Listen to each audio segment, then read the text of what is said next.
Alors Deschamps méprise-t-il la Ligue 1 ? Est-ce que son raisonnement n'est pas le bon ? 32-16, appelez-nous pour débattre. Bah, bien sûr qu'il n'est pas le bon. Par contre, c'est la réalité.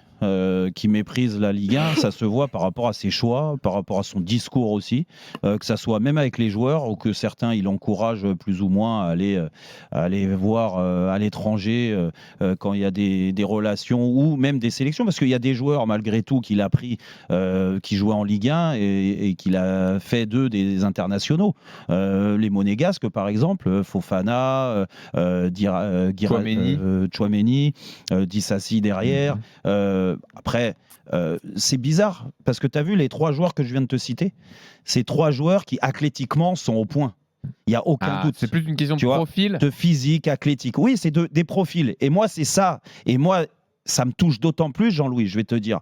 Pourquoi ? Parce que j'étais plus un joueur technique qu'un joueur physique. Dans tous les cas, au niveau athlétique, je ne faisais pas 1m85, 1m90, 85 kg. Et Martin Terrier, c'est exactement ça. Benjamin Bourigeaud, c'est exactement ça. Et j'ai l'impression qu'il veut des certitudes avec des joueurs avec ce profil plus fin, technique, dans la zone offensive. Il veut des certitudes quand ils vont se mettre en danger à l'étranger. Comment ils s'éclatent, comment ils progressent à l'étranger. Ça, c'est pas normal. C'est pas normal, bon sang de bonsoir. C'est pas normal que notre sélectionneur et le staff des Bleus, ils n'ont rien à faire entre les rassemblements. La seule chose à faire, c'est de regarder les matchs. Alors regardez à la télé, j'espère quand même qu'ils le font. D'accord ? Mais venir rencontrer les joueurs, rencontrer le staff, rencontrer les entraîneurs qui sont là au quotidien. Mais quand même, quand tu es payé par la Fédé et bien payé par la Fédé, et je ne remets pas en doute ses compétences à Didier, il a tout gagné.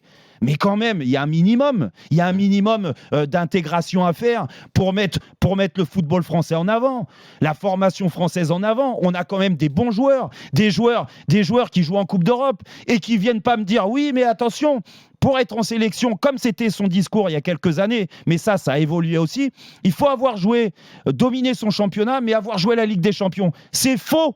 C'est faux, totalement faux. Pour preuve, Kolo Muani qui a appelé parce qu'il part en Allemagne. Non, mais on peut pas dire. Non, mais on peut pas dire que Kolo Muani en 2 matchs, il a des références et que attention, je veux pas tomber sur Kolo Muani parce qu'il a montré des qualités et je le félicite encore par rapport à sa Coupe du Monde et ses entrées. Mais n'empêche que Kolo Muani, t'as aucune certitude par rapport à un joueur comme Martin Terrier. Martin Terrier, il a joué la Ligue des Champions avec Lyon. Alors, il a eu du mal à s'intégrer à Lyon. Ok, il est passé à autre chose. Il arrive à Rennes dans une équipe qui progresse, qui finit dans les meilleures équipes françaises. Et tu vas me dire que Kolo Muani, Thuram ou d'autres, ils sont en avance sur Martin Terrier ? Non, ça, c'est pas possible. Et je te prends l'exemple de Ben Yedder. Pourquoi Ben Yedder, quand il était à l'étranger, il venait beaucoup plus facilement en sélection. Après, quand il est arrivé à Monaco, il marquait des buts, il l'a appelé. Mais quand il a fallu l'écarter, c'est plus facile d'écarter Ben Yedder parce qu'il joue dans le championnat de France que s'il jouait à Séville, comme il a joué très longtemps, où il gagnait l'Europa League. Et ben ça, je trouve ça dégueulasse. C'est pas normal.